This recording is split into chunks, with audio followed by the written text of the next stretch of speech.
Estimados irmãos, estimados amigos, as nossas saudações fraternas a todos que nos escutam e nos assistem a partir desse momento. É mais uma vez com o coração repleto de alegria e de júbilo que nós damos então início a mais uma atividade de exposição doutrinária para a nossa doutrina espírita e a todos que nos escutam, nos ouvem. O tema desta oportunidade será de um livro que tem uma significância muito grande para esse que vos fala. O livro é a primeira psicografia, o primeiro livro psicografado por Divaldo Pereira Franco. O livro foi lançado no ano de 1964. O título é Messe de Amor. É um livro de mensagens muito oportunas, muito contundentes, e o espírito que traz essas mensagens é Joana de Ângeles, a mentora espiritual do nosso querido Divaldo Pereira Franco. O tema que abordaremos, mais exatamente o capítulo que abordaremos nessa oportunidade, será o capítulo 55. O título é Com o que Tens. Mas, antes de iniciarmos o tema propriamente dito, eu convido a todos os amigos e irmãos que procuremos agora o nosso silêncio íntimo, a nossa paz interior, numa singela, mas muito sincera prece ao plano espiritual, a Jesus, que é o nosso mestre e amigo, a Deus, o nosso Pai, o nosso Criador, e aos nossos espíritos guias, o nosso anjo guardião, enfim, esses que nos auxiliam na senda do bem. Bondoso Pai, Criador da vida, Criador do cosmo, Jesus, Mestre, farol da nossa humanidade, mentor espiritual, anjo guardião, querido amigo de todos os momentos, que a vossa presença celeste se estabeleça em nosso lar nesses instantes, trazendo para a nossa residência, para a nossa residência íntima, reerguimento, alegria, boa vontade, saúde, muita leveza, muita paz em nosso coração. Querido Pai, nós te agradecemos de todo o nosso coração por tudo que temos, por tudo que somos, por tudo que conquistamos, por tudo do que dispomos. Jesus, querido Mestre, amigo também de todos os momentos, te pedimos que adentre os nossos lares, trazendo a tua mensagem de amor, de justiça, de bondade e de compaixão. E que o nosso anjo guardião, esse companheiro diário, também nos traga a boa vontade, a coragem para nos enfrentarmos e sermos melhores a cada dia. Que a tua luz, Pai amado, nos abençoe hoje e sempre, que a tua luz abençoe os nossos familiares, os nossos amigos, tanto encarnados quanto desencarnados. Que eles recebam, pois, essas luzes, esse bálsamo celeste. Que assim seja. Então, queridos amigos, vamos adentrar no nosso tema propriamente dito, então, do nosso livro, como já foi falado anteriormente. O livro é Messe de Amor, de Divaldo Pereira Franco, psicografia do Divaldo Pereira Franco, e quem traz a autoria é a Joana de Ângeles, mentora espiritual do nosso Divaldo. O capítulo é o capítulo 55, Com o que Tens. Eu vou ler um trechinho aqui para que nós possamos dar início então ao embasamento mais teórico da exposição deste momento. Com o que tens. Diz assim: pretendes ajudar com segurança os homens atormentados da terra, agora quando as clarindas da verdade chegam aos teus ouvidos espirituais, modulando as bênçãos dos céus. Gostarias, porém, de possuir os recursos da palavra fácil para, na imprensa escrita ou falada, atingires a grande massa. Sentes a dor de muitos enfermos e atribulado dizes mentalmente que os ajudarias, se dispusesses da mediunidade curadora. Procuras esclarecer àqueles que se detêm a ouvir-te e te aquietas, muitas vezes vencido, porque não registras mediunicamente as vozes que te informam e revelam. E afirmas desanimado: não vejo, não ouço, não escrevo, nada posso fazer. Não creias, porém, que o ministério divino do amor no mundo dependa de recursos especiais. Faremos uma pausa na leitura aqui para que a gente possa começar a conversar um pouquinho mais a respeito desse trecho, que eu entendo ser bastante oportuno para a época, para a situação que nós estamos vivenciando na nossa sociedade. Naturalmente, isso já foi experimentado antes, não a situação da pandemia, mas a nossa, de certa forma, uma vontade em estender a mão àqueles que precisam um pouquinho mais. Não uma vontade no sentido mais pesado da palavra, mas nos imaginamos, para que nós possamos auxiliar os outros, necessidade de recursos sobrenaturais, necessidade de recursos que fogem àquilo que nós temos às nossas mãos. Infelizmente, talvez pelo atraso ainda, pelo não desenvolvimento mais adequado do modelo educacional, ou das vivências, ou do estudo, nós ainda nos achamos muito pequenos para auxiliar aqueles que estão à nossa volta e também nos auxiliarmos. Aí, diante dessa situação, o que nós fazemos? Acabamos nos recolhendo, dando um passo para trás e não caminhando para frente, não se exercitando, não fazendo, não agindo, sendo que uma grande caminhada começa sempre por pequenos passos.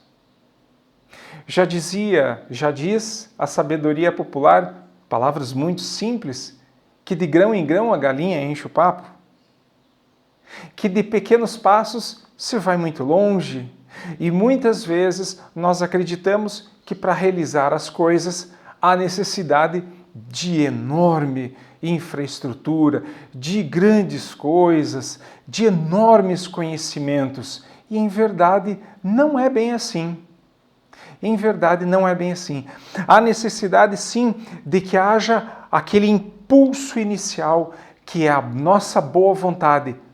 Porque aqui no texto, como já é colocado, parte-se de um princípio de que a pessoa já tem uma certa vontade em ajudar. Existem aqueles que nem isso têm.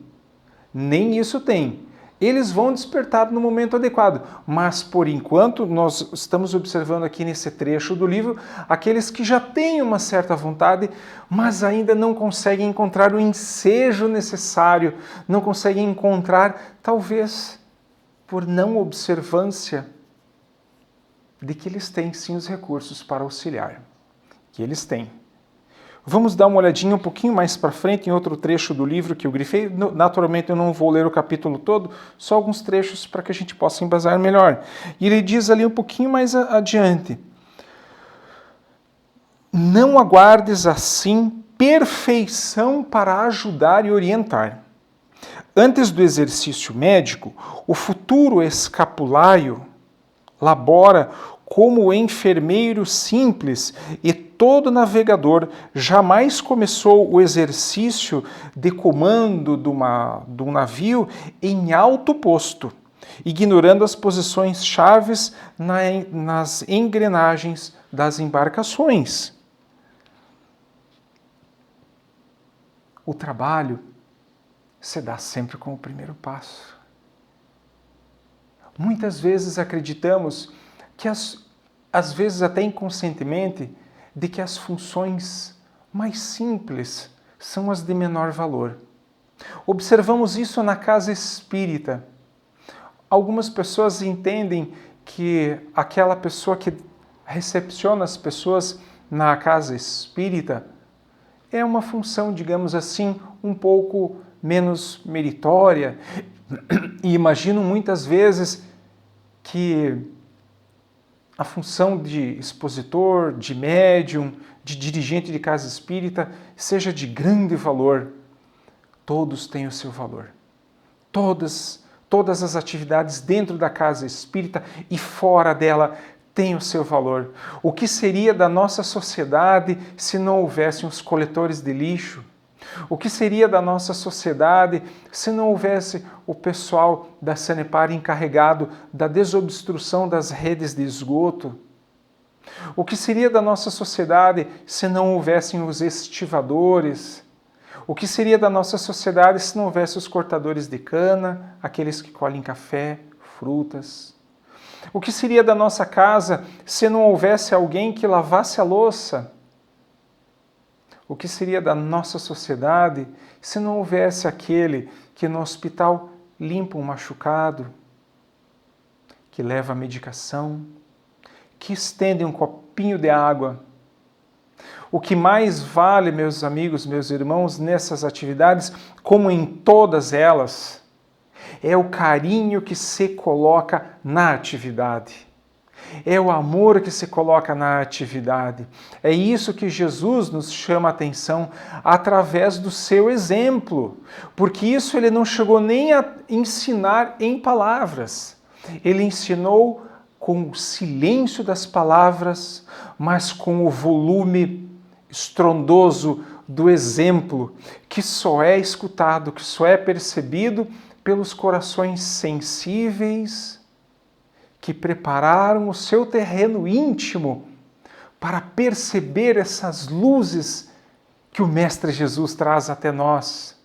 O exemplo da sua atitude e o exemplo da atitude de tantos outros que se fizeram seus verdadeiros apóstolos. E como nos bem diz aqui Joana de Ângeles, um pouquinho mais à frente, já finalizando o nosso capítulo, diz assim, aqui bem no finalzinho: e ainda hoje, quando a claridade do sol espírita penetra as criaturas, renovando-as por dentro, ele, Jesus, continua convocando servidores que saibam apagar-se, para que acima de tudo brilhe a luz da esperança, alentando a vida humana no rumo do amor de nosso Pai. Livro Messe de Amor. A primeira edição chegou às minhas mãos, presente do meu avô. Então, meus amigos, observemos que bela mensagem nós temos aqui às nossas mãos e convido quem puder adquira o livro. É um livro muito bom para fazermos uma leitura antes de dormir, pois nos convoca a profundas meditações. E é um convite, claro, à nossa ação para nós labutarmos, trabalharmos com o que nós temos. Jesus não espera de nós coisas miraculosas, não espera passos enormes. Ele espera de nós passos simples, firmes, repletos de boa vontade, de um desejo sincero de amorosidade em auxiliar o próximo. Claro que com todos os devidos cuidados e o devido estudo para a atividade que vai ser feita, vai ser elaborada, desenvolvida. Mas vejam só como o capítulo, numa leitura mais pormenorizada, e eu convido a todos que o façamos, nos chama a atenção para inúmeros cientistas da nossa época, pensadores, religiosos, que tanto fizeram pela nossa sociedade com o que eles tinham, mesmo com as dificuldades que eles carregavam. Nós não podemos esperar as condições ideais para ofertar a ajuda, para auxiliar aqueles que estão à nossa volta. Jamais nós conseguiremos isso, pois nós estamos vivendo num mundo de provas e expiações, e Jesus já nos advertiu que neste mundo nós só teríamos dores e aflições. Não seria uma caminhada fácil. Aí restam duas opções: ou nós sentamos e ficamos eternamente na posição de sofredores, na posição de coitadinhos, ou nós nos levantamos e vamos tentar fazer alguma coisa àqueles que estão à nossa volta com o que nós temos. Mas alguém pode me perguntar, peraí, como é que eu posso ajudar? Como é que eu posso auxiliar aqueles que passam por necessidade, por dificuldade, se nós estamos vivenciando pandemia? O vírus está por aí. O que nós vamos fazer diante disso? Nós vamos buscar as alternativas que nós temos, pois a água não se detém diante do obstáculo, ela contorna o obstáculo, a não ser que esteja totalmente selada. Mas se existe um córrego, ele vai procurar o melhor caminho. Ele vai procurar. Façamos então como a água, que busca o caminho, que busca vencer a dificuldade contornando a pedra. Ou como me disse um amigo meu também da área da biologia, ele é biólogo, e ele falou, veja, a plantinha quando está crescendo, a raiz vai descendo. Quando ela encontra o obstáculo, a pedra, ela toca a pedra, contorna e utiliza a pedra como sustentáculo, como base. Ele utiliza a pedra para se sustentar ainda mais. Vejam só a sabedoria da natureza que nos é ofertada todos os dias. E é esse convite maravilhoso para que nós nos enchamos de bom ânimo, de boa vontade de auxiliar aqueles que passam por alguma necessidade, e nos esclarece o livro dos Espíritos que não há ocasião no nosso dia a dia que nós não sejamos chamados a alguma atividade de auxílio a alguém que tem algum tipo de necessidade. Seja muitas vezes um conselho para um amigo que passa por uma dificuldade, um familiar, que às vezes chega ao nosso lado de uma forma um pouco descompromissada, como quem não quer nada, mas que no fundo o coração está bastante aflito. Quanta coisa a gente pode fazer? E qual que é a ferramenta principal para agirmos da melhor forma possível no auxílio a um necessitado? A prece. A nossa prece, pedindo ao alto, no meu amanhecer, que eu seja, como muito bem diz a oração de São Francisco de Assis, que eu seja um instrumento da tua paz. Que eu seja um instrumento da nossa paz. Nós concordamos muitas vezes que não é fácil e nós não vamos obter sucesso em todas as oportunidades de auxiliar que teremos à nossa frente. Realmente nós não conseguiremos, pois o erro ele faz parte do processo, o tropeço faz parte da caminhada. Mas jamais desistamos. Assim como Thomas Alva Edison, foram mais de 1000 tentativas até que ele chegou ao desenvolvimento da lâmpada. Mais de 1000 tentativas, mais de 1000. É uma insistência muito grande. O laboratório dele pegou fogo 3 vezes, não sobrou nada e ele continuou insistindo.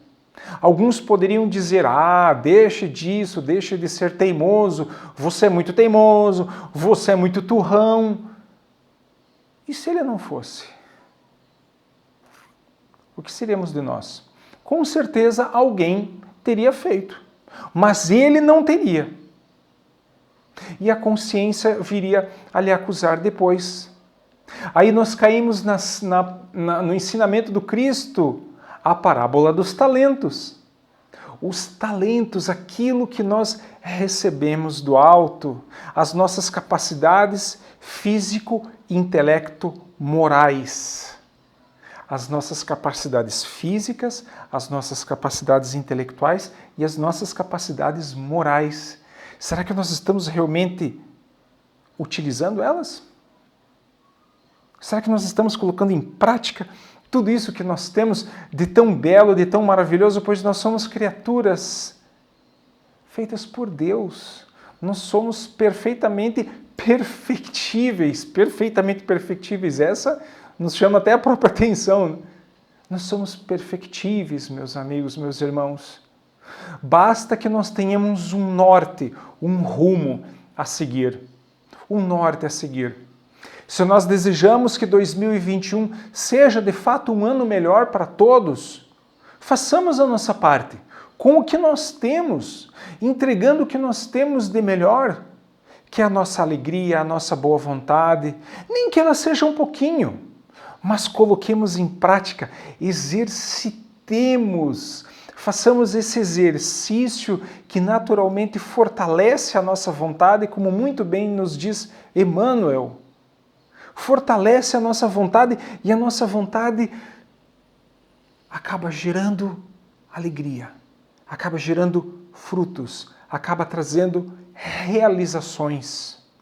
E as realizações na nossa vida, meus amigos, meus irmãos, é o melhor antídoto que existe para a depressão, que é uma doença sorrateira. Ela é malandra, ela vem se instalando de gotinha em gotinha, gotinha em gotinha.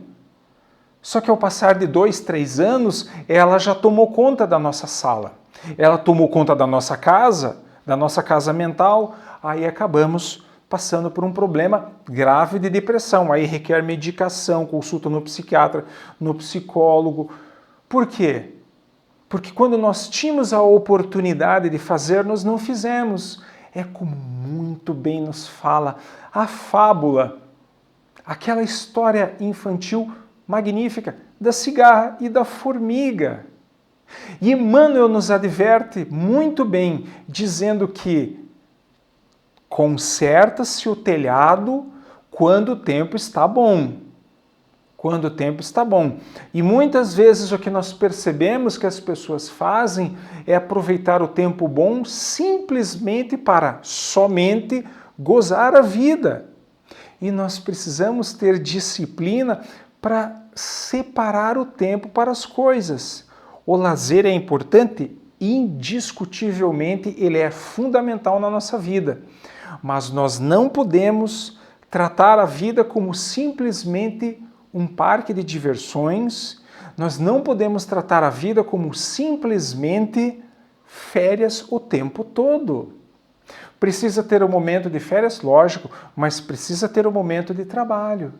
Precisamos aproveitar o momento em que certa paz, certa tranquilidade se apresenta para consertarmos algumas coisas que existem no nosso íntimo, com o que nós temos.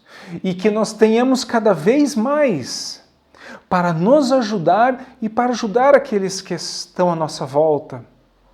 Pois a nossa doutrina espírita, ela é muito clara nos seus objetivos. Ela veio como a terceira revelação de Deus para a humanidade, a terceira revelação, trazendo a importância, a existência do plano espiritual, a existência do plano espiritual, que é a vida maior, nos explicando que a vida no corpo físico ela é passageira, mas a vida eterna é no plano espiritual, onde chegará o dia em que, na nossa escala evolutiva, nós não precisaremos mais reencarnar nesse corpo denso e que é o templo do nosso espírito no momento e que deve ser tratado com todo o respeito, todo o carinho e todo o cuidado, mas é uma prisão para o espírito, é uma prisão para as nossas sensações, a nossa sensibilidade. De qualquer forma, valorizemos, mas para que quando chegarmos ao final desta vida, adentrarmos os pórticos do plano espiritual, possamos conversar com a nossa consciência de forma calma, tranquila e amistosa, e ela não nos acuse de fatos complicadíssimos na nossa vida, e que tenhamos com ela uma boa conversação, entendendo que nós fizemos o nosso melhor com o que nós tínhamos, sem ser pactos de mediocridade, mas percebendo sim que houve esforço, houve trabalho, houve determinação da nossa parte, e Jesus nos adverte que a porta é estreita, a dificuldade se apresenta na nossa vida, e muitas vezes, certas situações, nós precisamos vencer elas sozinhos. Naturalmente que haverão pessoas ao nosso lado nos incentivando, nos auxiliando, outros atrapalhando, incomodando, isso tem de monte, né? Mas isso ainda assim tem a sua utilidade, pois como essas dificuldades que algumas pessoas impõem na nossa vida, elas representam uma certa resistência, e isso só nos fortalece ainda mais. Pois nada, absolutamente nada na criação divina é inútil. Tudo, absolutamente tudo na criação divina tem a sua utilidade. Basta que nós tenhamos, como nos diz Jesus, os olhos de ver e os ouvidos de ouvir, desenvolvendo a nossa capacidade de sensibilidade, de percepção, fazendo o nosso melhor sempre, com o que nós temos e para que nós tenhamos ainda mais. Pois não há prece que não seja atendida conforme os desígnios divinos. Pode ser que nós não recebamos exatamente o que nós desejamos, mas receberemos o que nós precisamos e provavelmente muito mais. Pois a misericórdia divina é bastante generosa com aquele que faz por merecer. Meus amigos, meus irmãos, então fica aqui o convite a todos que nos assistem, nos escutam através dos meios digitais, que nós desejamos de todo o nosso coração que isso possamos retornar aos nossos encontros presenciais novamente, pois a saudade de fato é bastante grande, mas que mesmo assim com esses meios maravilhosos aos quais nós dispomos, nós possamos então aprender um pouquinho mais, nos tornarmos pessoas melhores em busca da nossa reforma íntima, em busca da nossa paz interior. Paz interior essa que só será alcançada através do nosso trabalho de renovação interna e de auxílio àqueles que estão à nossa volta, como assim foi exemplificado por Jesus, o espírito mais evoluído que já pisou no nosso planeta Terra, como muito bem colocado no livro dos Espíritos, no livro dos Espíritos. Meus amigos, meus irmãos, Jesus é o nosso mestre, modelo e guia. No exemplo dele, no ensinamento dele, temos aí a certeza absoluta de que é o melhor caminho a ser seguido. Ele é o melhor amigo que nós podemos ter no nosso dia a dia, que estejamos, pois, com o pensamento ligado, estejamos com o nosso pensamento conectado com o dele, e teremos assim uma sensação de que um amigo muito bom, muito carinhoso, está ombro a ombro conosco, nos auxiliando nas nossas atividades diárias, nos nossos desafios, levando assim a todos esses que nos cercam o nosso melhor com o que temos. Pela atenção de todos, o nosso muito obrigado, e que Jesus, o nosso mestre e amigo, abençoe a todos que nos ouvem, que nos escutam, e que Deus, nosso Pai, nos cubra no seu manto de proteção, de amor e de justiça. Fiquemos em paz, queridos irmãos, até a próxima oportunidade, que assim seja.